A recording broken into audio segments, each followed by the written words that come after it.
Ya Rabbi bil Mustafa baligh maqasidana waghfir lana ma madha ya wasi'al karami.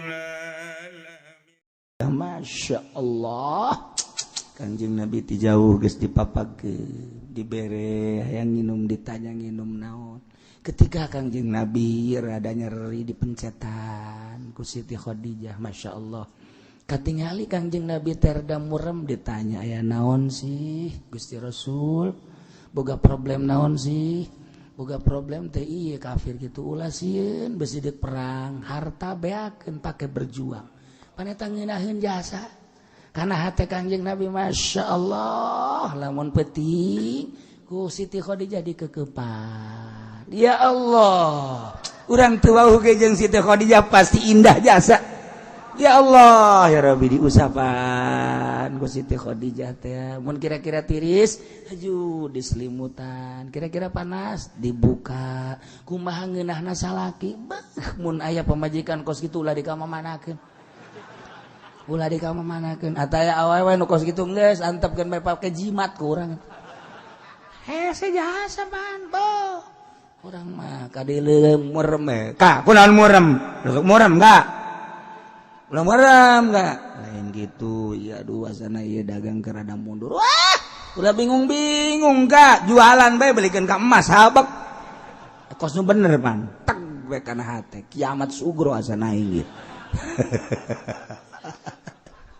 Beda majikan urang ieu kakak rada haus hayang nginum kos teu boga cokor bae lempang sorangan ngaji bae ngaji tasawuf cai bae hayang dicokotkeun lain tasawuf nu kos kitu mah Firaun.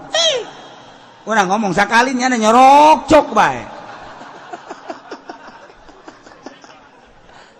Ulah dipiara babajikan kos kitu mah ulah atau candung kos kitu kayak nyaho diri nya nyandung aing lah pokona. Kunaon emang kakak yang nyandung bongan sia ngerebek bae ngomong teu ngeunahkeun ka aing kadanan secara Siti Khadijah mah tak begitu maot Siti Khadijah si Kangjeng Nabi nikah ka Siti Aisyah. Kangjeng Nabi sok kieu Khadijah Masya Allah terbayangnya geli Siti Khadijah nya bager nya bela ka Kangjeng Nabi setiap aya problem terpecahkan jeung pamajikan. Khadijah sugan teh mah Aisyah ditukang. Hebat ka Siti Aisyah, "Be, Khadijah." Cek Siti Aisyah, "Yo." Cek Siti Aisyah, "Wari mah Khadijah mah geus eueuh." Emang awe mah kos gitu. Emang awe kos gitu, capetang jasa ta Siti Aisyah. Khadijah, emang nan hirup keneh. Nya nama. Kuari mah gantina Aisyah. Cek Kangjeng Nabi, "Oh, dasar awewe cekeun." Ya, sudah ngomong-ngomong Khadijah, Aisyah habek. Ya Allah, teh Kangjeng Nabi pahara terhibur. Dua anu sangat ngahibur ka Kangjeng Nabi, hiji Siti Khadijah bela na pohara. Servis terhadap Kangjeng Nabi anu optimal sehingga mandeg berjuang. Nomor kedua Siti Aisyah. Kunaon Siti Aisyah nu mandeg pake karesep? Nu ngalamarkeun Kangjeng Nabi ka Siti Aisyah langsung Gusti Allah. Lain sambarangan langsung Gusti Allah nu ngalamarkeun anak dibere foto ku Gusti Allah langsung ti Gusti Allah melalui malaikat Jibril. Ya, cek malaikat Jibril ti Gusti Allah ta ieu kawin ieu ditingali Siti Aisyah. Begitu ditingali ku Kangjeng Nabi Siti Aisyah na keur muriang tas geureun panas buukan botak. Ye cek Kangjeng Nabi.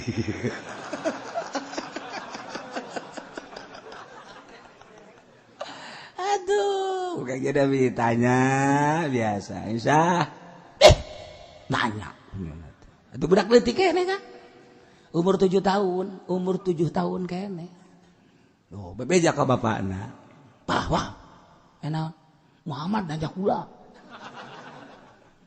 oh cak bapak nanti pan bapakna geus nyahueun bahwa Kangjeng Nabi geus dititah ngalamar Siti Aisyah ku Allah, bunga jasa kan bapak nama, jadi bebeja ditanyakan ku Kangjeng Nabi.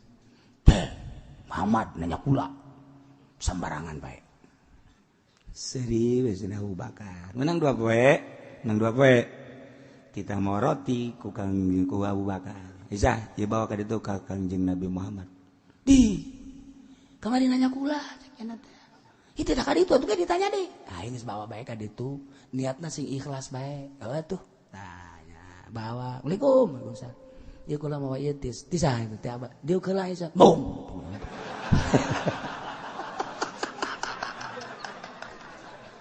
udah kene kan langsung dilamar ku Kangjeng Nabi jatita ku Gusti Allah eta teh kakarak umur 7 tahun henteu disarean kan ku Kangjeng Nabi kakarak titah dilamar doang ku Gusti Allah ditikah ku Kangjeng Nabi geus nungguan 8 sampai 9 tahun kakarak 9 tahun geus aya bogoh kakarak ku Kangjeng Nabi ditunan garang-garana ngahiji jeung Siti Aisyah capetangna paingan cek Gusti Allah titah ditikah ya Aisyah naon anu kaluar disungut Kangjeng Nabi katalar langsung hadis-hadis naon bae katalar langsung ku Siti Aisyah Masya Allah bae nu kaluar ti Kangjeng Nabi teu katalar beuh gede Kangjeng Nabi ge otak bisa kos itu mantak jana mah asalaheuna naon bae ka sahabat golan Nabi sallallahu gola Rasulullah anu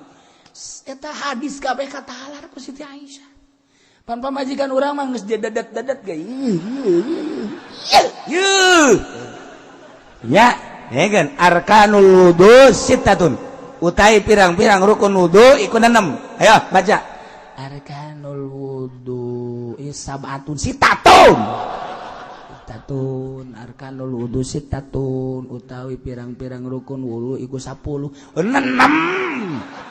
ih mau budak hese teh apa udah mah kos gitu geus balik arak bisa teh pirang-pirang rukun wudu iku sitatun 6 gas balik ieu mah balik nyana ju bebejak ka dulurna rukun wudu orenganan aya 7 sakena aya mah puyang beda jeung Siti Aisyah ya Allah ya Rabbi bil Mustafa baligh maqasidana waghfir lana ma madha